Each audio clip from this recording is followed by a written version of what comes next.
Assalamualaikum warahmatullahi wabarakatuh. Bismillahirrahmanirrahim.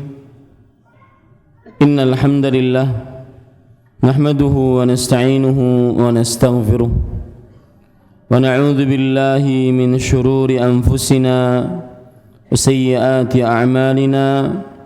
Man yahdihillahu fala mudilla lahu ومن يضلل فلا هادي له وأشهد أن لا إله إلا الله وحده لا شريك له وأشهد أن محمدا عبده ورسوله يا أيها الذين آمنوا اتقوا الله حق تقاته ولا تموتن إلا وأنتم مسلمون يا أيها الناس اتقوا ربكم الذي خلقكم من نفس واحدة وخلق منها زوجها وبث منهما رجالا كثيرا ونساء واتقوا الله الذي تساءلون به والأرحام إن الله كان عليكم رقيبا يا أيها الذين آمنوا اتقوا الله وقولوا قولا سديدا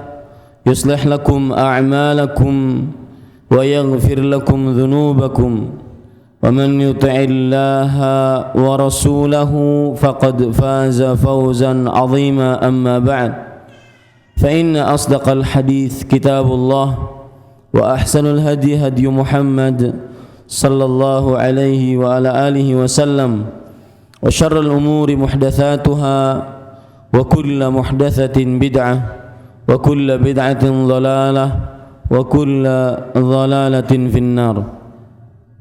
Alhamdulillah, kita bersyukur pada Allah Subhanahu wa taala pada malam ini, Sabtu malam Ahad 16 Safar 1437 Hijriah, kita ditakdirkan oleh Allah Subhanahu wa taala untuk duduk di Masjid Al-Barakah ini, salah satu rumah dari rumah-rumah Allah Subhanahu wa taala, demi mengkaji beberapa ayat suci Al-Qur'an dan hadis-hadis Rasul sallallahu alaihi wa ala alihi wasallam.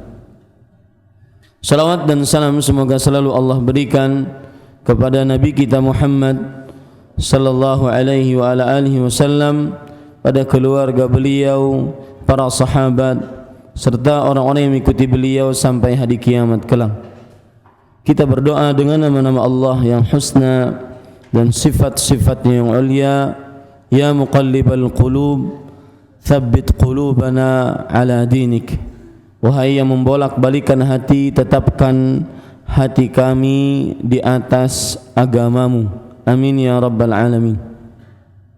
Para ikhwah dan akhwat, bapak ibu, saudara-saudari yang dimuliakan oleh Allah Subhanahu wa taala, tema yang kita ambil pada kesempatan kali ini adalah tema yang diambilkan dari hadis Rasul sallallahu alaihi wa alihi wasallam, yaitu beberapa hadis, bahkan sampai 13 riwayat tentang hadis tersebut. Saya angkat tema Islam diasingkan. Bapak ibu saudara-saudari yang dimuliakan oleh Allah Subhanahu wa taala, hadis yang saya maksud adalah hadis riwayat Imam Muslim dan Imam Ibnu Majah dan yang lainnya dalam beberapa lafaz yang akan kita baca pada kesempatan kali ini. Hadis yang pertama dari Abu Hurairah radhiyallahu anhu, qala Rasulullah sallallahu alaihi wa ala alihi wasallam, Bada'al Islamu ghariban wa sayaudu ghariban kama bada'a fatuba lil ghuraba.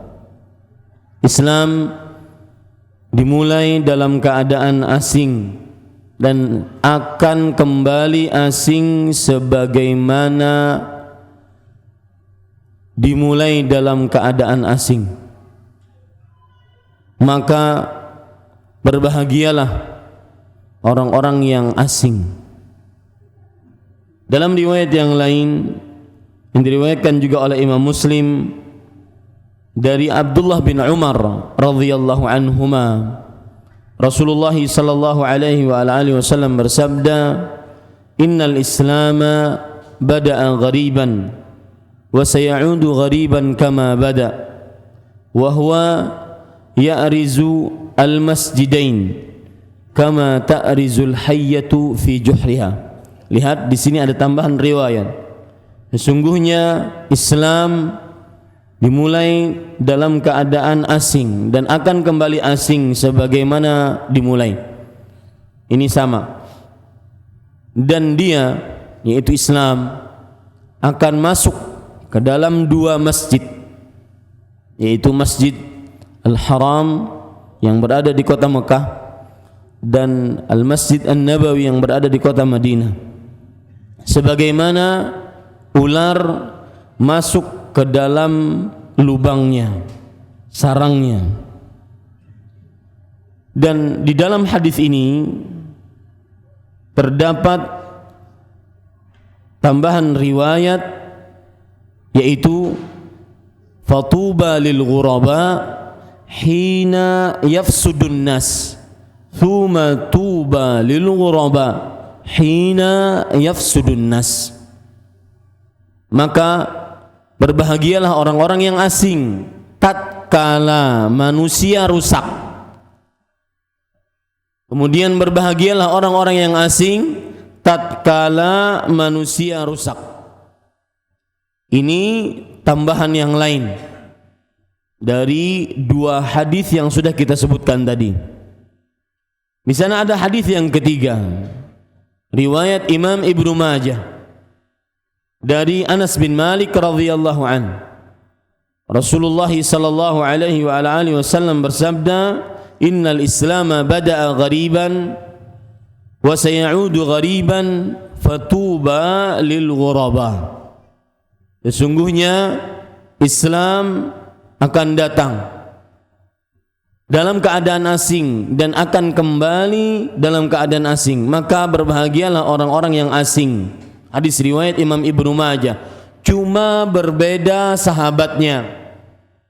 Jadi tiga hadis ini sudah tiga sahabat yang kita ambil riwayatnya. Yang pertama dari Abu Hurairah, dan ini asal hadis. Islam datang dalam keadaan asing dan akan kembali asing sebagaimana datangnya. Maka berbahagialah orang-orang yang asing.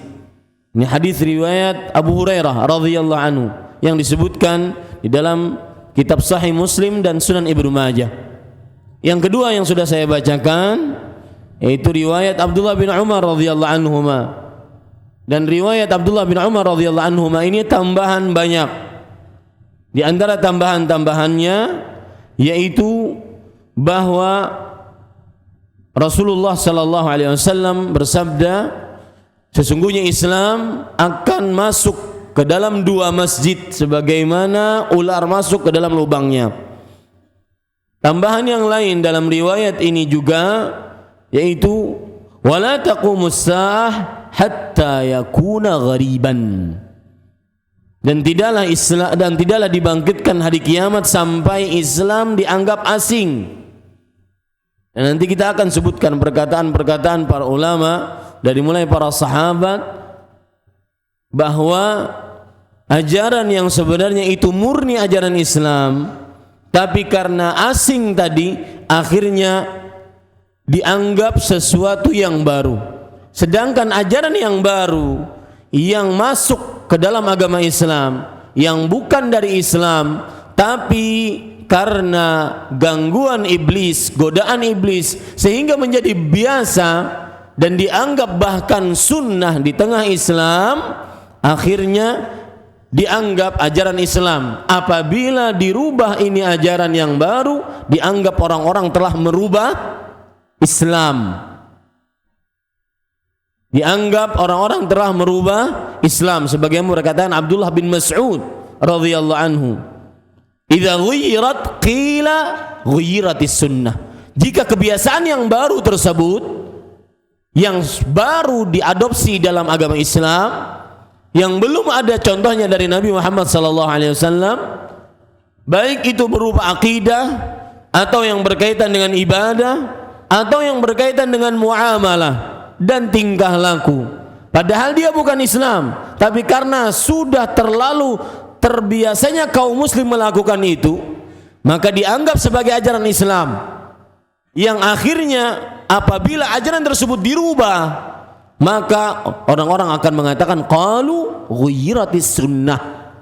Maka mereka akan mengatakan sunnah, ajaran Islam sudah dirubah, padahal itu adalah ajaran yang baru yang mengada-ngada.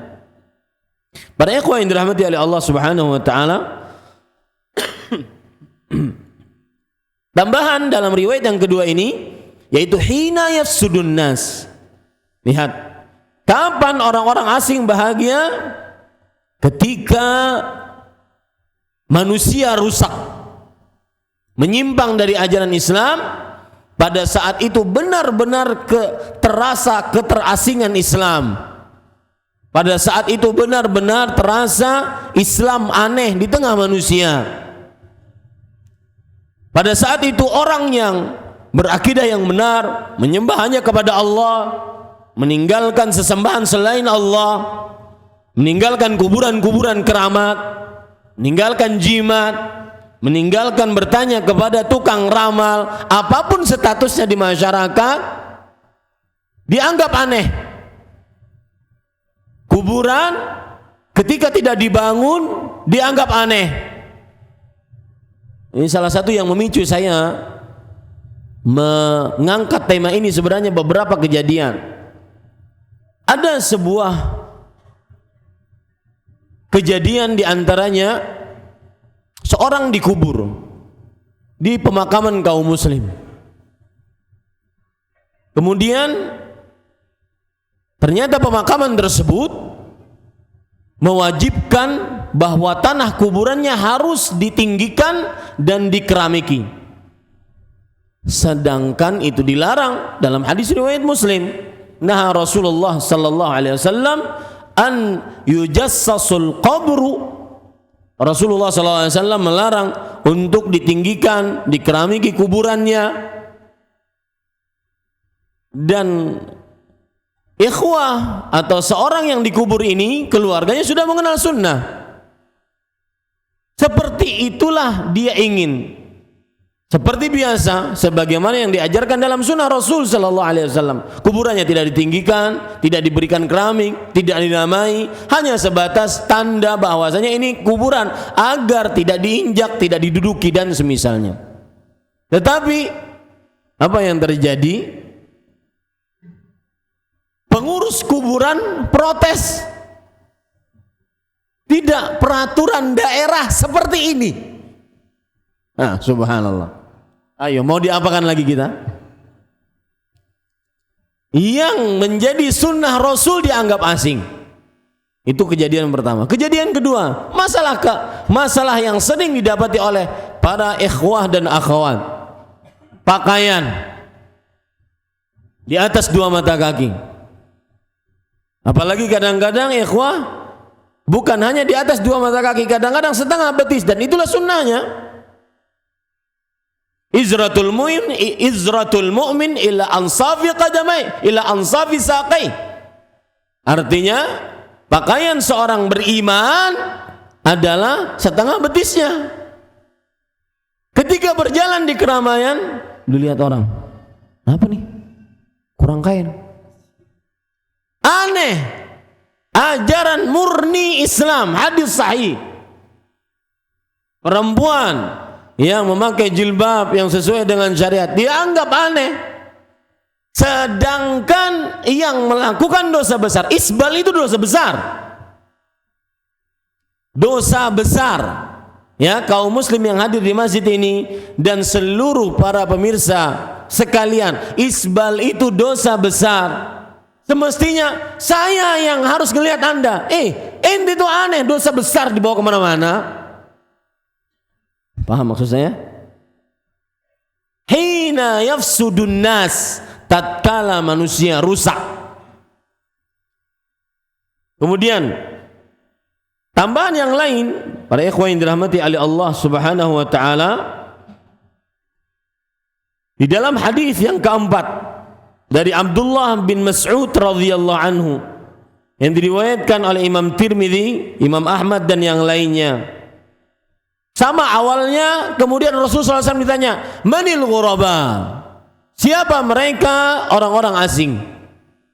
Maka Rasulullah SAW menjawab, an-nuzza' minal qabail, utusan-utusan dari para kabilah-kabilah. Sebagian ulama hadis mensyarah hadis ini bahwa yang dimaksud utusan-utusan dari kabilah-kabilah adalah mereka orang-orang yang akan memperjuangkan sunnah Rasul sallallahu alaihi wasallam. Sebenarnya inti kajian ini, Islam tatkala diasingkan, Islam diasingkan, saya ingin mengemukakan kepada kaum muslim bahwasanya apa yang Anda anggap aneh itu sebenarnya ajaran Islam. Itu ajaran Nabimu Muhammad sallallahu alaihi wasallam, ajaran Rasulullah sallallahu alaihi wasallam. Hadis yang kelima, yaitu hadis riwayat Imam Ahmad dari Sa'ad bin Abi Waqqas radhiyallahu an. Sama awalnya, kemudian Rasulullah sallallahu alaihi wasallam bersabda, fatuba yauma idzin lil ghuraba idza fasadan nas. Maka pada hari itu kebahagiaan bagi orang-orang yang asing jika manusia telah rusak.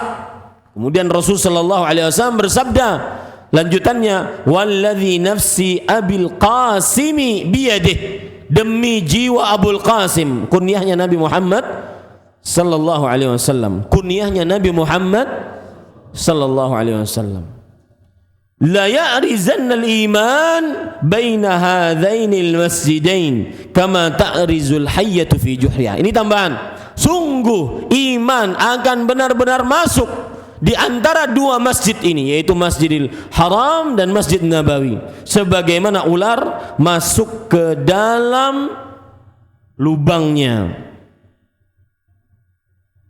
Kemudian para ikhwan yang dirahmati oleh Allah Subhanahu wa taala, di dalam riwayat ini ada juga lafaz tambahan, dan ini menjadi perhatian kita, yaitu ketika Rasulullah SAW ditanya, manhum ya Rasulullah, siapa mereka wahai Rasulullah? Al-ghuraba. Rasul sallallahu alaihi wasallam menjawab, alladzi yuslihuna inda fasadin nas.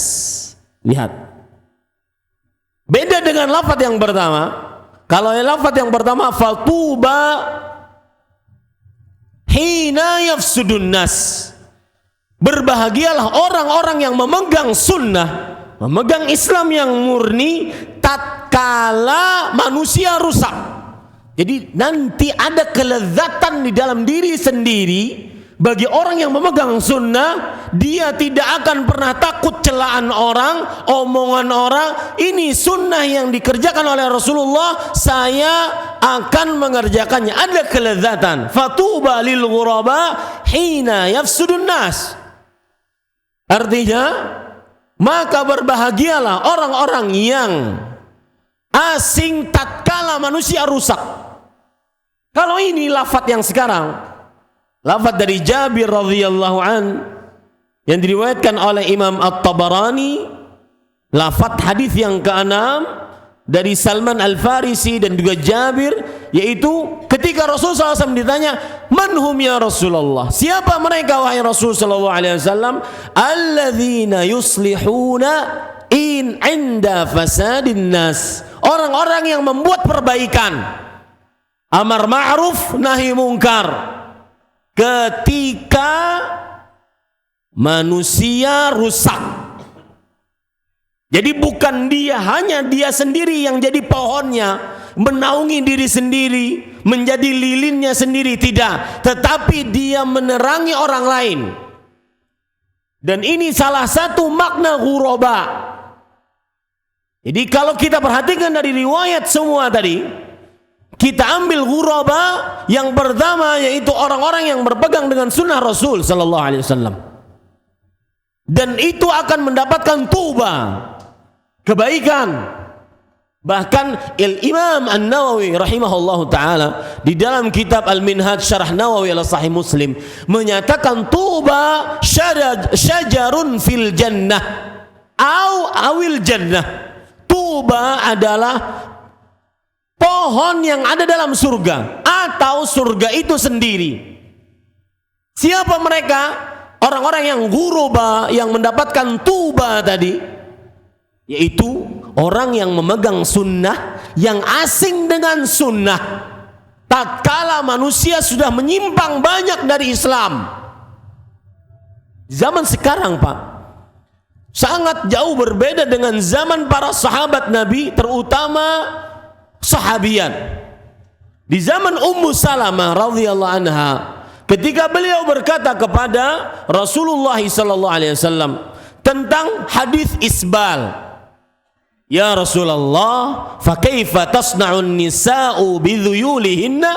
Wahai Rasulullah, kalau seandainya pakaian perempuan, pakaian sampai 2 mata kaki, maka bagaimana wanita berbuat dengan ujung-ujung pakaiannya? Maka Rasulullah sallallahu alaihi wasallam menjawab, "Yurkhina shibran." Mereka panjangkan dari 2 mata kaki boleh, perempuan boleh sebanyak 1 jengkal. Kemudian lihat Ummu Salamah, yang mana di zaman sekarang orang yang memegang seperti ini asing persis sekali yang digambarkan oleh Rasulullah. Ummu Salamah radhiyallahu anha berkata, "Idzan tankashifu aqdamuhun." Kalau begitu, kalau cuma dipanjangkan 1 jengkal dari mata kaki, ujung-ujung pakaian perempuan, maka akan terlihat kedua telapak kaki perempuan-perempuan tersebut. Akan terlihat kedua telapak kaki perempuan-perempuan tersebut. Ummu Salamah di zamannya radhiyallahu anha ribet, terlihat kedua telapak kaki. Sekarang yang menutup seluruh tubuhnya dianggap asing, ya, dianggap asing. Pernah seorang perempuan curhat, "Ustaz, bagaimana biar istiqamah di atas sunnah Nabi? Saya mulai mengkaji sunnah, mulai memanjangkan lebar jilbab saya. Kawan-kawan saya yang dulu mulai mengatakan, 'Hello, ente ISIS sekarang.'" Subhanallah. Ya, ini Bapak Ibu saudara-saudari yang dimuliakan oleh Allah Subhanahu wa taala. Kadang kita dapati sunnah sudah dianggap asing, padahal itu ajaran murni di zaman Rasulullah sallallahu alaihi wasallam. Nah, yang kedua, makna ghuraba, orang-orang asing tersebut adalah siapa? Alladzina yuslihuna idza fasadan nas. Orang yang bukan cuma mengerjakan sunnah, tapi dia ingin menyebarkan kepada orang lain, ingin menegakkan amar ma'ruf nahi mungkar. Yuslihun idza fasadan nas, mereka memperbaiki jika manusia rusak. Para ikhwah yang dirahmati oleh Allah Subhanahu wa taala, 15 menit pertama saya sudah berbicara tentang hadis-hadis yang berkaitan dengan Islam dirasa asing. Maka selanjutnya kita akan memperkuat diri kita. Dan ini juga sebagai pengetahuan bagi kaum muslim bahwa Islam ajarannya juga disebut dengan sunnah. Sunnah Rasul sallallahu alaihi wasallam adalah Islam. Islam adalah sunnah Nabi Muhammad sallallahu alaihi wasallam. Ajaran Islam sinonim dengan sunnah. Maka semua yang diajarkan oleh Rasulullah sallallahu alaihi wasallam itu berarti adalah ajaran Islam. Semua sunnah Rasul adalah ajaran Islam. Kalau sudah kita pahami ini, maka Bapak Ibu saudara-saudari yang dimuliakan oleh Allah Subhanahu wa taala, saya ingin mengingatkan kepada kaum muslim, orang-orang yang mengingkari sunnah, baik itu sunnah yang berhukum wajib ataupun sunnah yang dihukumi dalam hukum fikih sunnah, paham maksud saya? Orang-orang yang mengingkari sunnah, mengejek sunnah, dan menghinakan sunnah, menganggap asing sunnah, maka hati-hati ini. Coba perhatikan para ulama, perkataan ulama-ulama di zaman dahulu, bagaimana mereka sangat mengecam orang-orang yang merendahkan sunnah, merendahkan ajaran Islam, baik yang berkaitan dengan akidah, ibadah, muamalah, tingkah laku. Karena sekali lagi arti sunnah apa? Ajaran Islam, sunnah Rasul. Yang saya maksud bukan kewajiban, bukan kebalikan dari hal yang wajib, bukan. Tapi sunnah yang saya maksud sekarang apa? Ajaran Islam. Maka hati-hati, baik tata cara berpakaian kaum muslim, tingkah laku, makan, minum. Di resepsi pernikahan dia tidak mau makan berdiri. Subhanallah, itu kebiasaan tuh. Resepsi pernikahan makan berdiri. Dia ingin makan berduduk meskipun jongkok di seluruh orang-orang yang sedang makan berdiri. Maka hati-hati, jangan sampai mengucilkan orang ini. Itu berkaitan dengan tingkah laku, pakaian, makan, minum, tata cara duduk, tata cara berjalan, tata cara berbicara. Itu tingkah laku. Apabila ada ajaran Islam yang berkaitan dengan tingkah laku, maka jangan sampai menghinakannya, menganggapnya asing. Karena lihat nanti perkataan para ulama yang sangat tegas, keras terhadap orang-orang yang mengingkari, orang-orang yang merendahkan, orang-orang yang mengucilkan sunnah tersebut. Baik dalam perkara muamalah. Muamalah diantara muamalah yang diajarkan Islam jujur, amanah. Sebagian orang di zaman sekarang yang jujur malah dikucilkan. Dia akan dikatakan, ente jujur banget, nggak usah deh, jangan jujur banget. Seorang pernah curhat, Ustadz, gimana ya? Saya ingin jujur, tidak menerima riswah, sogok menyogok. Malah saya disalahkan sama atasan. Ya, seorang pernah curhat juga, Ustadz, saya kerja di bengkel resmi sebuah dealer terkenal. Apabila masuk sebuah mobil ataupun motor, maka kita akan mengatakan yang palsu ataupun kabar dusta terhadap pemilik mobil, dan itu atas suruhan siapa? Atasannya. Bilang itu di belakang juga rusak, padahal tidak rusak. Dan ini banyak terjadi. Yang jujur dianggap aneh, yang tidak pernah mencampurkan air ke dalam susu dianggap aneh. Yang ketiga, yang berkaitan dengan masalah ibadah, sholat, puasa, sholat tepat waktu di masjid, dianggap aneh. Orang yang mengejar-ngejar takbiratul ihram dianggap aneh. Ya, dan saya berpesan, Pak, salah satu ciri penuntut ilmu tidak pernah meremehkan sholat 5 waktu. Bagaimana seorang ustadz mau diambil ilmunya ketika dia sholatnya masbuk paling terakhir? Itu gimana? Masbuk paling terakhir itu gimana? Ada yang bisa membayangkan masbuk paling terakhir? Berarti dia datang kapan? Imam salam, beliau datang.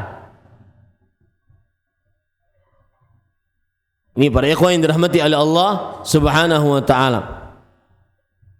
Orang yang dia mengejar-ngejar saf pertama, mengejar-ngejar agar mendapatkan takbiratul ihram, sudah aneh. Ini Bapak Ibu, saudara-saudari yang dimuliakan, lihat sekarang perkataan-perkataan ditujukan bagi orang-orang yang sering mengingkari sunnah, meremehkan sunnah. sering mengucilkan sunnah, menganggap asing ajaran Islam. Bahkan kadang-kadang ada orang kalau diajak sholat 5 waktu, ayo dong sholat ke masjid, nitip aja ya, bilang salam sama Allah. A'udzubillah. Ya. Yang keempat, yang berkaitan dengan yang paling agung, akidah. Aneh, orang diajak untuk menyembah hanya kepada Allah, meninggalkan orang mati. Ini dakwah kita, ini dakwah tauhid, agar menyembah hanya kepada Allah semata, meninggalkan seluruh sekutu selain Allah, dianggap dengan julukan-julukan yang aneh. Wahabi tidak suka kuburan dan semisalnya. Kita ngajak orang tinggalkan sembahan selain Allah. Dan ingat Pak, kuburan siapapun yang diagungkan kemudian lambat laun akan disembah, meskipun itu kuburan Rasulullah, maka dia tetap berhala. Saya ulangi, kuburan siapapun yang diagungkan kemudian lambat laun akan disembah, dan itu pasti,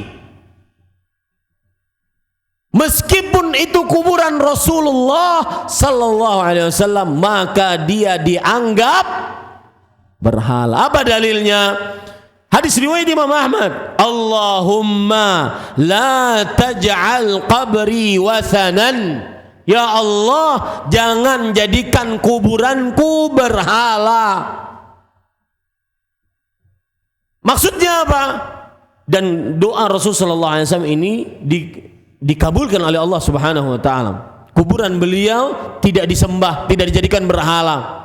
Ini menunjukkan meskipun itu kuburan Rasulullah, kalau dijadikan berhala, disembah, maka dia namanya apa? Berhala. Ya, dia namanya berhala. Dan awalnya mengagungkan. Bagaimana? Lebih khusyuk beribadah di kuburan, lebih bisa nangis, lebih bisa zikir di kuburan dibandingkan di rumah Allah. Kalau masuk kuburan maka harus nunduk. Kalau ingin berbicara di kuburan, berbisik-bisik. Tapi kalau di masjid, ngakak, ngobrol, ngerokok di masjid. Coba mana ada di kuburan keramat orang ngerokok? Nggak ada. Ajaran Islam jadi aneh. Ya, Rasulullah SAW bersabda, al-ardu kulluha masjidun illal maqbaratu wal hammam. Bumi seluruhnya adalah masjid kecuali kuburan dan kamar mandi, hammam. Nggak bisa disolati. Ini enggak tempat khusyuk untuk ibadah, kuburan. Yang di zaman Rasulullah tidak pernah ada itu. Ketika kita larang, dianggap apa? Aneh. Disempalkan gelar-gelar macam-macam. Ini Bapak Ibu saudara-saudari yang dimuliakan Allah. Setelah diagungkan, setelah beribadah di sana secara khusus, timbullah nanti minta kepada orang yang dikubur. Nah, ketika kita mengajak, ayo kembali ke ajaran Rasulullah. Rasulullah SAW tidak pernah melakukan ini pada kuburan. Rasulullah SAW tidak pernah melakukan. Bahkan Ali bin Abi Thalib mengatakan kepada salah seorang sahabatnya, saya lupa namanya, ala ab'athaka ala ma ba'athani Rasulullah sallallahu alaihi wasallam, maukah engkau aku utus dengan membawa pesan sebagaimana Rasulullah SAW memesankanku atasnya? Maka Nabi Muhammad sallallahu alaihi wasallam maka Ali bin Abi Thalib menyebutkan sabda Rasulullah SAW, Allah, tidaklah kamu tad'a timthalan illa tomasta. Melihat sebuah bentuk patung kecuali kamu harus hancurkan. Sekarang patung di mana-mana. Maskot kota patung. Asing kalau nggak ada patungnya maskot kota. Aneh kan? Asing kan? Wala qabran musyrifan illa sawaita.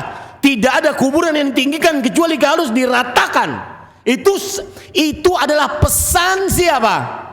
Rasulullah. Bukan pesan orang Wahabi, enggak. Pesan Rasulullah. Dianggap aneh, asing. Jadi mulai dari urusan ingkah laku, muamalah, sunnah, ibadah, akidah, semuanya asing. Lihat yang lain yang berkaitan dengan akidah. Rasulullah SAW bersabda, "Man ata kahinan fasa'alahu an syai' lam tuqbal lahu salatun arba'ina lailah." Hadis riwayat Muslim. Barang siapa yang mendatangi seorang yang mengaku mengetahui akan hal gaib, lalu dia bertanya tentang sesuatu, maka tidak diterima darinya sholat selama berapa? 40 hari sehari semalam. 40 hari tidak diterima.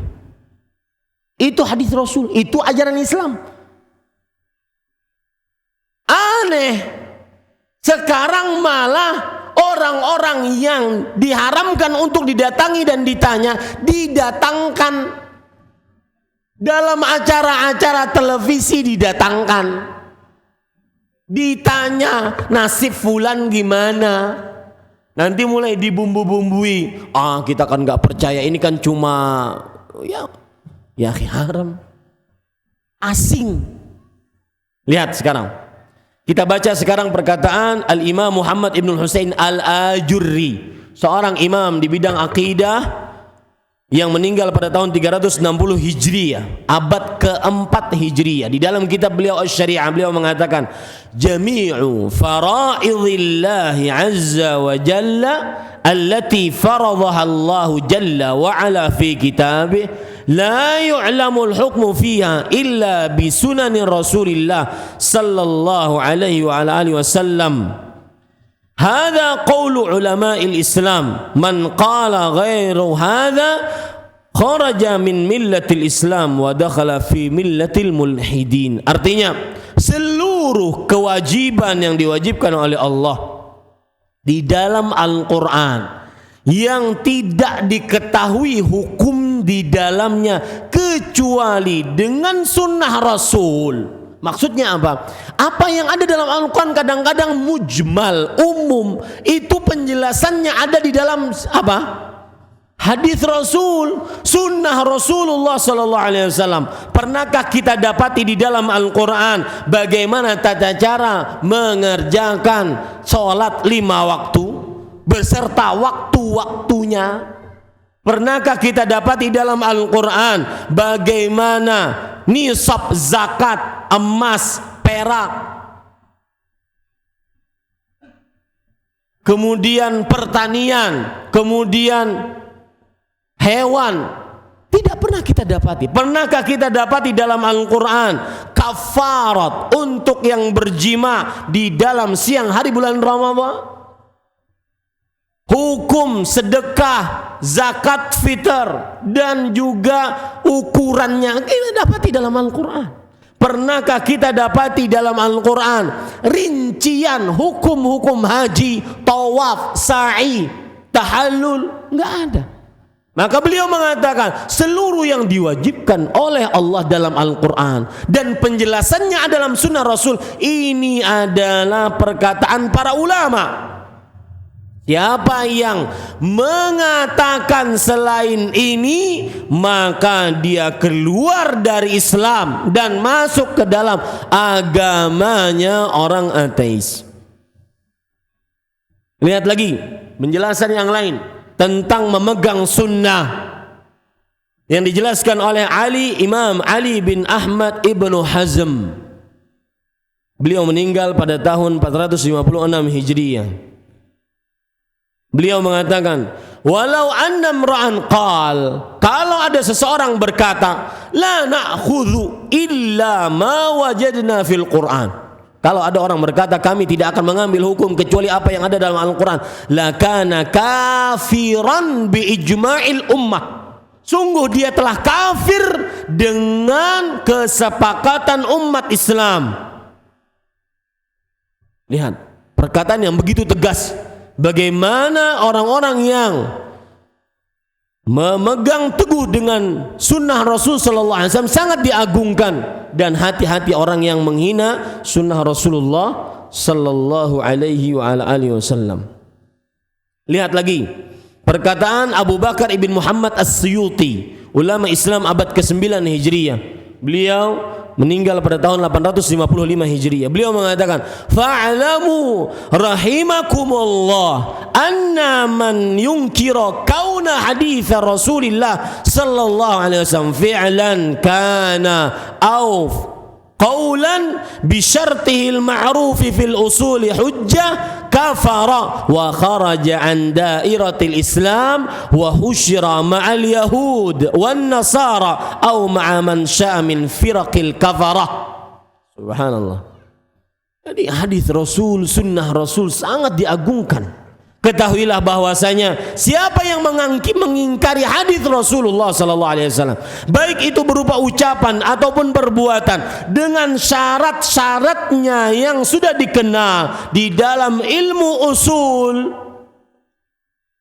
dia sebagai sandaran hukum, maka dia sungguh telah kafir, keluar dari daerah Islam, dikumpulkan bersama kaum Yahudi dan Nasrani, atau silahkan kamu kumpulkan dia bersama agama apapun dari agama-agama kekafiran.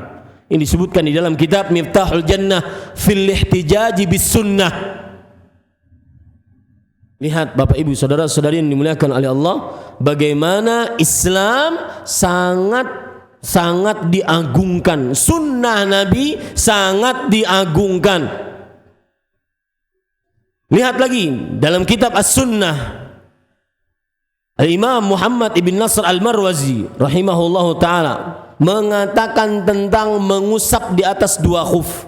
Man angkara dzalik lazimahu inkaru jami'a ma dzakarna minas sunan wa ghairi dzalika mimma lam nadhkur wa dzalika khuruju an jama'ati ahli Islam. Barang siapa yang mengingkari mengusap di atas khuf, hukumnya maka itu mengkonsekuensikan dia mengingkari seluruh sunnah dan selainnya yang belum disebutkan, dan hal itu mengeluarkan dia dari kesatuan umat Islam. Hati-hati yang menghina sunnah Rasul, menganggap ajaran Islam asing, dicela. Orang yang memakai cadar hanya dianggap sebagai adat pakaian orang Arab. Orang yang memanjangkan jenggot hanya sebagai kebiasaan orang Arab. Ini para ikhwan yang dirahmati oleh Allah. Ini sunnah Rasul, hadis Rasulullah sallallahu alaihi wasallam, ajaran Islam. Ya, azan sudah? Belum? Baik, kita lanjutkan perkataan seorang ulama besar di abad ke-8 Hijriah, Syekhul Islam Ibnu Taimiyah rahimahullah, meninggal 728 Hijriah. Beliau mengatakan, Muhammadun sallallahu alaihi wasallam mab'utsun ila tsaqalain insihim wa jinnihim. Faman i'taqada annahu yasughu li ahadin al-khuruj an syari'atihi wa ta'atihi fahuwa kafirun yajibu qatluh. Muhammad Rasulullah sallallahu alaihi wasallam adalah seorang rasul yang diutus kepada dua alam, jinnya dan manusianya. Maka barang siapa yang berkeyakinan bahwasanya pantas dia untuk keluar dari syariat Nabi Muhammad, pantas untuk keluar dari ketaatan Nabi Muhammad sallallahu alaihi wasallam, maka dia kafir, wajib dibunuh. Lihat. Ini Bapak Ibu saudara-saudari, bagaimana kerasnya peringatan para ulama rahimahumullah ta'ala tentang memegang sunnah Rasulullah sallallahu alaihi wa ala alihi wasallam. Baik. Sekarang, dan mungkin akan dilanjutkan nanti setelah sholat isya, kita akan membahas tentang keutamaan memegang sunnah. Keutamaan orang-orang yang mengikuti sunnah Rasul, sehingga meskipun dianggap asing, subhanallah Bapak Ibu saudara-saudari, kadang-kadang memang orang yang memegang sunnah Rasul sallallahu alaihi wasallam, saking asingnya dia sulit untuk hidup di tengah orang-orang yang jauh dari sunnah. Saking asingnya Islam, dia sulit untuk memegang sunnah tersebut. Saking jauhnya manusia dari ajaran Islam, sesuatu yang memang itu adalah ajaran Rasulullah tapi tidak dikerjakan, dianggap asing, akhirnya kalau dikerjakan orang-orang akan merasa aneh. Untuk itulah kita akan menyebutkan keutamaan orang yang mengikuti sunnah Rasulullah sallallahu alaihi wasallam sebagai motivasi kita agar kita senantiasa semangat tetap di dalam keasingan, apapun perkataan orang, apapun cibiran orang tentang orang-orang yang memegang sunnah Rasul sallallahu alaihi wasallam. Yang pertama, orang yang memegang sunnah Rasul sallallahu alaihi wasallam, dia akan terlepas dari perpecahan. Sebagaimana disebutkan oleh Allah Subhanahu wa taala dalam surat Al-Anfal ayat 46, wa atii'ullaha wa rasulahu wa la tanaza'u fatafshalu wa tadhhaba rihukum wasbiru innallaha ma'as sabirin. Taatilah Allah dan Rasulnya dan janganlah kalian berselisih, maka kalian akan kalah dan kekuatan kalian akan hilang, dan bersabarlah atas persatuan di atas sunnah tersebut. Sesungguhnya Allah bersama orang-orang yang sabar. Dan di dalam hadis riwayat Imam Ibnu Majah, Rasul sallallahu alaihi wasallam bersabda, "Qad taraktukum 'alal bayda lailiha kanahariha la yazighu anha ba'di illa halikun. Man ya'ish minkum fasayara ikhtilafan katsiran fa'alaikum ma 'araftum min sunnati wa sunnatil khulafa'ir rasyidin al-mahdiyyin addu 'alaiha bin nawadhidh." Sungguh aku telah tinggalkan kalian di atas hamparan putih, malamnya seperti siangnya. Maksud malamnya seperti siangnya adalah saking jelasnya sunnah tersebut, tidak ada yang tersembunyi, tidak ada yang menyimpang dari apa yang ditinggalkan oleh Rasulullah tersebut sepeninggalku, kecuali dia akan binasa. Barang siapa yang hidup dari kalian, maksudnya sepeninggal Rasul sallallahu alaihi wasallam, maka dia akan melihat perselisihan yang banyak. Pada saat perselisihan terjadi, obatnya adalah berpegang teguh dengan apa yang kalian kenal dari sunnahku. Kata-kata apa yang kalian kenal sebenarnya sunnah tersebut tersebar di tengah masyarakat, tapi masyarakat lebih memilih yang bukan sunnah, sehingga yang sunnah dianggap asing. Yang kalian kenal dari sunnahku dan sunnah khalifah yang rasyid yang diberikan petunjuk, gigitlah sunnah tersebut dengan gigi geraham kalian, menunjukkan harus kuat dan harus kokoh. Kemudian orang yang keutamaan yang kedua yang berpegang teguh dengan sunnah Rasul sallallahu alaihi wasallam, dia akan menjadi kelompok yang selamat dari ancaman neraka.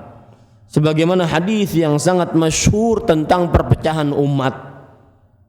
Hadis diriwayatkan oleh Imam Ibnu Majah, juga diriwayatkan oleh Imam Tirmidzi dan yang lainnya, bahwa umat Islam akan terpecah belah menjadi 73 golongan.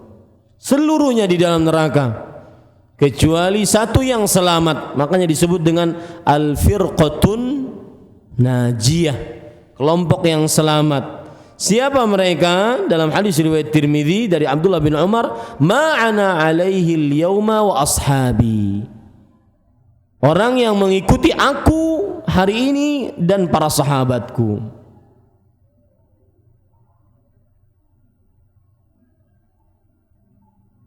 Yang ketiga, keutamaan mengikuti sunnah Rasul sallallahu alaihi wasallam, saya percepat karena waktu, bahwa di dalam mengikuti sunnah Rasul sallallahu alaihi wasallam terdapat petunjuk dan keselamatan dari kesesatan. Petunjuk dan keselamatan dari kesesatan. Orang yang berpegang teguh dengan sunnah, dia tidak akan mudah terombang-ambing.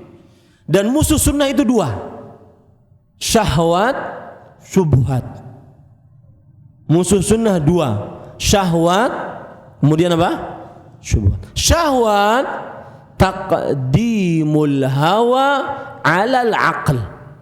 Syahwat asal muasal godaannya timbul dari lebih mendahulukan hawa nafsu dibandingkan akal. Sedangkan syubhat taqdimul aqli 'ala syara'. Syubhat mendahulukan akal dibandingkan syariat. Itu bedanya syahwat dengan syubhat. Dan ini musuh sunnah. Ini yang membuat sunnah Nabi dianggap asing. Adanya godaan syahwat atau adanya godaan syubhat. Syahwat lebih mendahulukan hawa nafsu dibandingkan akal. Syubhat lebih mendahulukan akal dibandingkan syariat. Dan a'zamul fitnatain, kata Imam Al-Qayyim, dua yang ada apa? Godaan yang paling berat dan paling besar dari dua godaan tersebut adalah fitnah syubhat. Orang kalau terkena fitnah syahwat, berzina, mencuri, minum khamar, berjudi, dosa besar. Tetapi ketika terkena fitnah syubhat, maka dia akan masuk ke dalam jurang kesyirikan, kekafiran, kemunafikan i'tiqadi yang semuanya mengeluarkan dari Islam. Maka ini adalah musuh-musuh sunnah, yang dengan musuh ini akhirnya sunnah dianggap asing. Bada'al Islamu ghariban wa sayaudu ghariban kama bada'. Maka Islam atau sunnah dengan mengikutinya orang akan selamat. Selamat dari kesesatan, selamat dari godaan syubhat dan syahwat. Lihat hadis Rasul sallallahu alaihi wasallam dari Abu Hurairah radhiyallahu an, inni taraktu fikum syai'ain lan tadhillu ba'dahuma kitaballah wa sunnati wa lan yaftariqa hatta yarida alayya al-haud. Sesungguhnya aku telah tinggalkan di antara kalian dua perkara. Kalian tidak akan pernah sesat setelah berpegang teguh kepada dua perkara tersebut, kitabullah dan sunnahku. Dan kedua-duanya tidak akan pernah berpisah sampai yarida alayyal haud, sampai datang kepadaku telaga. Ini menunjukkan kalau kita berbicara tentang referensi hukum dalam Islam, maka kita akan mengucapkan Al-Quran dan sunnah. Bukan Al-Quran nomor 1, sunnah nomor 2. Enggak, Al-Quran dan sunnah. Kedudukannya sama. dan berpegang teguh kepada sunnah, maka dia akan terlepas dari kesesatan. Di zaman sekarang, terutama di zaman orang yang sangat mudah mengakses informasi, semua bisa nulis dan semua bisa baca apa yang ditulis. Yang menghina Allah, menghina agama, berbicara tentang agama seenaknya, itu bisa menyebarkan tulisannya dan kemudian dibaca oleh siapa saja. Maka berpegang teguh dengan sunnah akan terlepas dari kesesatan-kesesatan yang ada. Makanya lihat para ikhwan yang dirahmati oleh Allah Subhanahu wa taala, Imam Malik rahimahullahu taala mengatakan, as-sunnatu mithlu safinati Nuh, man rakibaha naja wa man takhallafa anha halak. Barang sunnah itu bagaikan kapal besarnya Nabi Nuh. Siapa yang ikut masuk ke dalamnya, maka dia akan selamat. Siapa yang tertinggal, dia akan celaka. Ini para ikhwan yang dirahmati oleh Allah Subhanahu wa taala. Lihat, sebelum saya tutup dan masuk kepada pertanyaan, orang membaca Al-Quran itu sunnah Rasul, dianggap asing. Baca koran jihad. Jihad itu bahasa pondok pesantren. Jihad itu artinya semangat. Baca koran jihad banget, subhanallah. Ya, di mana-mana baca koran. Sampai di pesawat kalau lagi take off itu biasanya lampu mati. Dia baca koran semangat dengan apa? Lampu sorot. Giliran orang baca Quran aneh. Baca Quran di pesawat, di masjid baca Quran. Ya akhi, subhanallah. Asing, Islam asing.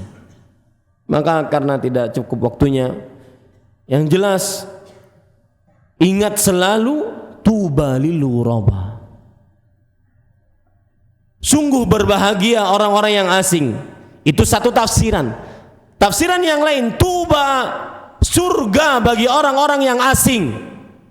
Tafsiran yang lain, pohon surga bagi orang-orang yang asing. Maka berbahagialah selalu menjadi orang-orang yang asing dengan sunnah-sunnah Rasul sallallahu alaihi wasallam. Apapun yang diucapkan manusia, maka tentunya di sana terdapat kelezatan bagi orang-orang yang senantiasa berpegang teguh kepada sunnah Rasul sallallahu alaihi wasallam. Di sini ada pertanyaan. Assalamualaikum Waalaikumsalam warahmatullah. Saya minta nasihatnya mengenai bacaan amin, karena saya dan jamaah mendahului amin antum mungkin waktu tadi. Apakah saya termasuk mendahului imam? Mohon nasihatnya. Lihat, saya akan bacakan perkataan-perkataan para ulama tentang amin. Sebelumnya kita lihat dulu hadisnya. Ada dua macam hadis. Rasulullah sallallahu alaihi wasallam bersabda, "Idza ammanal imamu fa aminu." Jika imam telah mengucapkan amin, maka ucapkanlah amin. Ini riwayat pertama. Riwayat yang kedua mengucapkan, fa idza qala ghairil maghdubi alaihim waladhdallin faqulu amin. Jika ia, yaitu imam, telah mengucapkan ghairil maghdubi alaihim waladhdallin, maka ucapkanlah kalian amin. Di sini terjadi dua hadis yang agak bertentangan. Yang pertama mengucapkan amin setelah aminnya para aminnya imam. Yang kedua mengucapkan amin setelah walad dhalin. Lihat penjelasan dari Al-Imam An-Nawawi rahimahullahu taala. Beliau mengatakan, yaitu anna ta'min al-ma'mum yakunu ma'a ta'minil imam la ba'dahu. Bahwa ucapan imam makmum itu bersamaan dengan ucapan imam, ucapan amin imam. Saya ulangi, ucapan amin makmum bersamaan dengan ucapan amin imam, bukan setelahnya. idza qala al-imamu waladhdallin qala al-imamu wal ma'mumu ma'an amin. Jika imam mengucapkan waladhdallin, maka imam atau makmum mengucapkan amin bersama-sama. Kemudian adapun hadis kata beliau yang menyebutkan idza ammana al-imamu fa aminu, jika imam telah mengucapkan amin maka ucapkanlah amin, berarti menunjukkan setelah. Qalu, maka para ulama berpendapat ma'nahu idza arada at-ta'min liyajma'a bainahu wa bain hadzal hadis. Maknanya adalah jika imam mau mengucapkan amin, bukan setelah mengucapkan amin. Jadi ketika hadis tadi berbunyi idza ammanal imam fa aminu, jika imam mau mengucapkan amin, bukan jika imam telah mengucapkan amin. Paham sekarang? Jadi boleh saja mengucapkan ghairil maghdubi alaihim, kemudian amin bersama-sama siapa? Imam. Dan ini yang realnya mudahnya seperti ini. Karena coba kalau tidak ada mikrofon, pembesar suara zaman dahulu, bagaimana makmum yang di belakang mengetahui aminnya, imamnya sudah amin? Masa diberitahu oleh makmumnya amin ke belakang? Kan enggak. Maka ketika ada ghairil maghdubi alaihim waladhdallin, maka ucapkanlah amin. Dan ini juga pendapat Imam Al-Albani rahimahullah, kemudian juga Imam Asy-Syaukani rahimahullahu taala. Wallahu alam. Bagaimana apabila orang yang melecehkan sunnah melakukan hal itu karena ketidaktahuan atau kejahilan? Apakah mereka mendapat uzur atau tetap kafir seperti yang dikatakan para ulama tadi? Bolehkah kita memukul orang yang menghina sunnah di hadapan kita? Sebentar dulu, jangan asal pukul. Ya, hati-hati ini. Ya. Taib. Uzur bagi yang tidak mengetahui sunnah. Maka di sini ya tafawat, di sini berderajat-derajat. Apakah sunnah tersebut memang sesuatu yang sulit untuk diketahui? Artinya kaum muslim tidak mengetahuinya kecuali harus duduk di majelis ilmu. Maka itu kita katakan bolehlah dia dapat uzur. Tetapi kalau sunnah yang zahirah, sunnah yang sudah jelas, sunnah yang sudah tersebar, tapi dia masih menghina, maka ini tidak bisa diberikan uzur atasnya, atas ketidaktahuannya, karena sunnah telah apa? Tersebar. Jadi ada hal-hal yang memang diberikan uzur atasnya, tetapi ada hal-hal yang tidak bisa diberikan uzur. Ini para ikhwan yang dirahmati oleh Allah Subhanahu wa taala. Bolehkah kita memukul orang yang menghina sunnah di hadapan kita? Maka ini hadis Rasul sallallahu alaihi wasallam menjawabnya, man ra'a minkum munkaran falyughayyirhu biyadihi fa illam yastati' fa bilisanihi fa illam yastati' fa biqalbihi wa dzalika adhaful iman. Barang siapa yang dari kalian melihat sebuah kemungkaran, maka hendaklah dia rubah dengan tangannya. Kalau tidak bisa rubah dengan lisannya. Kalau tidak bisa maka dia rubah dengan hatinya, dan itu selemah-lemahnya iman. Maka jangan asal pukul, jangan asal hancur, tidak benar. Kenapa? Karena amar ma'ruf harus mendatangkan kema'rufan, nahi mungkar tidak boleh mendatangkan kemungkaran selanjutnya atau bahkan yang lebih besar mungkarnya. Wallahu alam. Di sekolah saya ada acara tur pelajar ke daerah, lalu ada tempat peninggalan. Maka jawabannya, tidak diperbolehkan seseorang untuk pergi ke tempat-tempat ibadah orang-orang kafir. Seorang muslim tidak diperbolehkan untuk pergi ke tempat ibadah orang-orang kafir, apapun jenisnya, karena itu tempat ibadah orang-orang yang mensyirikkan Allah. Diharamkan untuk mendatanginya. Sebagaimana seorang sahabat Rasulullah ketika bernazar untuk menyembelih di daerah Buana, maka Nabi Muhammad SAW bertanya, apakah di sana ada hari raya, pernah diadakan hari raya orang-orang kafir? Apakah di sana tempat yang diagungkan oleh orang-orang kafir? Makanya tidak, kata sahabat tersebut. Fa'aufi binadzik. Kalau begitu, lakukan nazarmu tersebut. Menunjukkan diharamkan seseorang untuk mendatangi tempat-tempat yang Allah Subhanahu wa taala dan ayat-ayatnya dihinakan di dalamnya. Allah Subhanahu wa taala berfirman di dalam Al-Qur'an tentang bahwa diharamkan seorang muslim untuk duduk bersama orang-orang yang menghina agama Allah Subhanahu wa taala, sampai mereka membicarakan pembicaraan yang lain. Ya, dilarang untuk menduduk di tempat yang Allah Subhanahu wa taala dihinakan, dilecehkan, disekutukan dan semisalnya.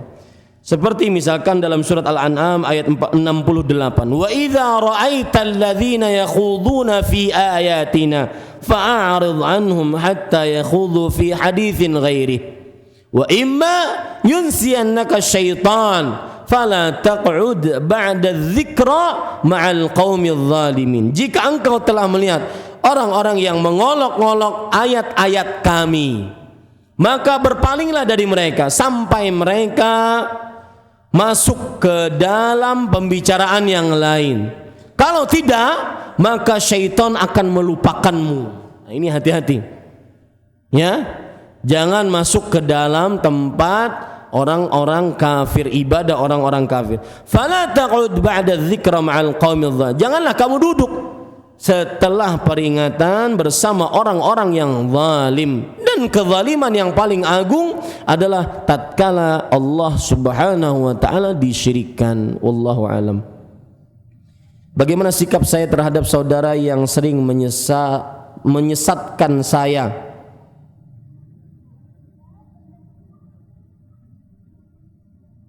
Karena saya mengaji sunnah di Masjid Al-Barkah, padahal saudara saya mengaji sunnah juga. Maka jawabannya, sesungguhnya orang yang mengaji sunnah tidak akan menyesatkan orang yang belajar sunnah Rasul sallallahu alaihi wasallam. Ya, orang yang mengaji sunnah tidak akan menyesatkan sesama orang yang mengaji sunnah Rasul sallallahu alaihi wasallam. Yang afdal mencukur rambut bayi pada hari keberapa setelah kelahirannya? Hari ke-7. Rasulullah sallallahu alaihi wasallam pernah bersabda, kullu ghulamin murtahanun bi'aqiqatihi yuhlaqu yawma sabi'ihi wa yudhbahu anhu wa yusamma. Setiap anak telah tergadaikan dengan akikahnya, digundul rambutnya pada hari ke-7 dan disembelih atasnya dan diberi nama. Pemberian nama terjadi khilaf di antara ulama. Ada yang mengatakan hari pertama ketika lahir, ada yang mengatakan hari ke-7, ada yang mengatakan hari ke-3. Maka itu semua diperbolehkan karena pernah dikerjakan oleh Rasul sallallahu alaihi wasallam. Wallahu alam. Bagaimana sebaiknya sikap kita yang dijalankan atau bahkan dijauhkan atau bahkan dikucilkan dari lingkungan atau tetangga dikarenakan kita memegang teguh sunnah Rasul sallallahu alaihi wasallam. Yang pertama, sikap terhadap diri kita sendiri sabar dan ihtisab. Dalam hadis riwayat Tirmidzi, Rasul sallallahu alaihi wasallam bersabda, "Ya'ti 'alan nas zamanun as-sabiru 'ala dini kal qabidhi 'alal jamr." Akan datang pada manusia suatu masa orang yang sabar terhadap agamanya, dia seperti memegang batu api. Harus sabar, kokoh, kuat. Yang kedua, dia berdoa agar teguh imannya Sering-sering membaca doa ya muqallibal qulub, tsabbit qalbi ala dinik. Yang ketiga, dia menuntut ilmu. Dalami lebih dalam sunnah. Dan ini peringatan, jangan sampai cuma kenal sunnah kulitnya saja.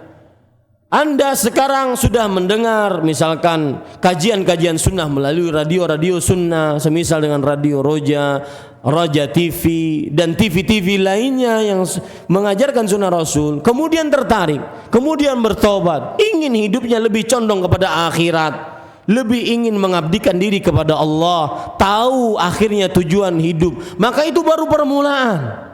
Maka lanjut dengan menuntut ilmu, karena ilmu yang akan menghiasi sunnah tersebut, ilmu yang akan mengokohkan tekad yang orientasinya akhirat tadi.